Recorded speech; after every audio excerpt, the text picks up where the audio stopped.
সম্মানিত সুধীমণ্ডলী, আসসালামু আলাইকুম। আমরা কিন্তু এখন গোবিন্দগঞ্জ উপজেলা একেবারে প্রাণ কেন্দ্রে আজকে আমরা দেখতে পাচ্ছি 92 ব্যাচের যারা স্টুডেন্ট ছিল সবাই কিন্তু একত্র, যদিও এখানে অল্প কয়েকজনের একটু আমরা একটা দৃশ্য দেখাবো।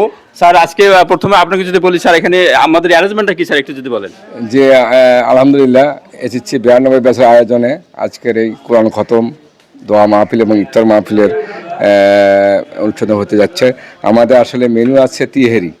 আমরা যারা 92 ব্যাচের যারা মৃত হয়েছে এবং যাদের পিতামাতা মৃত হয়েছে তাদের রুহের আত্মা মাগফিরাত কামনায় দোয়া মাহফিল এবং ইফতার মাহফিল আয়োজন করা হয়েছে। ইনশাআল্লাহ কোরআন খতম ইতিমধ্যে শুরু হয়ে গেছে। ইনশাআল্লাহ। জি, ধন্যবাদ আপনাকে যে একটু জিজ্ঞেস করি যে আসলে 92 ব্যাচের হালিম ভাইকে জিজ্ঞেস করবো, আপনাদের ব্যাচের যত স্টুডেন্ট আছে, তো আজকে যার উপলক্ষে যে এই অনুষ্ঠানটি হতে যাচ্ছে এই বিষয়ে আপনার মতামত যদি সংক্ষিপ্ত একটু বলেন। মানে যার উপলক্ষে বলতে আসলে আপনার যেটা মানে বোঝাচ্ছেন, আমরা আসলে প্রতি বছরের ন্যায় রোজা রমজান মাসে আসলে এটা মানে নিয়মিতই করি, আমরা প্রতি বছরই করি। আর এর সাথে যেটা আমাদের অনেক বন্ধু বান্ধব পরলোক গমন করেছে, আমাদের অনেক বাবা মা অসুস্থ, অনেক বাবা মা পরলোক গমন করেছে, তাদের সবার রুহের মাগফিরাত কামনা করে আমাদের এই আয়োজন। আর প্রতি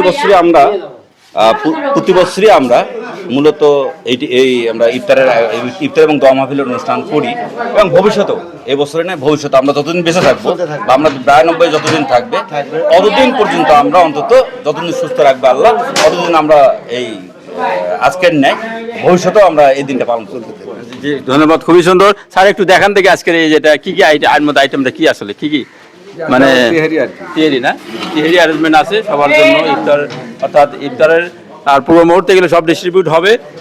স্যার আপনি একটু বলেন যে আসলে আমরা যদি ওই ইফতার মুহূর্তে, তো আমাদের একটা কমেন্ট থাকবেই, তো আজকে আপনাদের এই যে ব্যাচে সবাইকে নিয়ে ইফতার করা সব মিলে কেমন লাগছে স্যার একটু? ধন্যবাদ মঈন ভাই।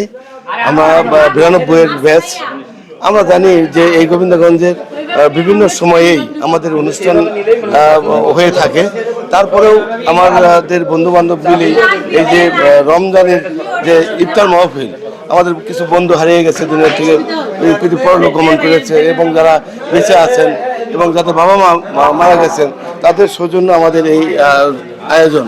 তো এই আয়োজনটা আমাদের প্রতি বছরই হয়ে থাকে। এটা মনোমুগ্ধকর একটা আয়োজনের একটি সকল বন্ধুদের সাথে দেখা হয়।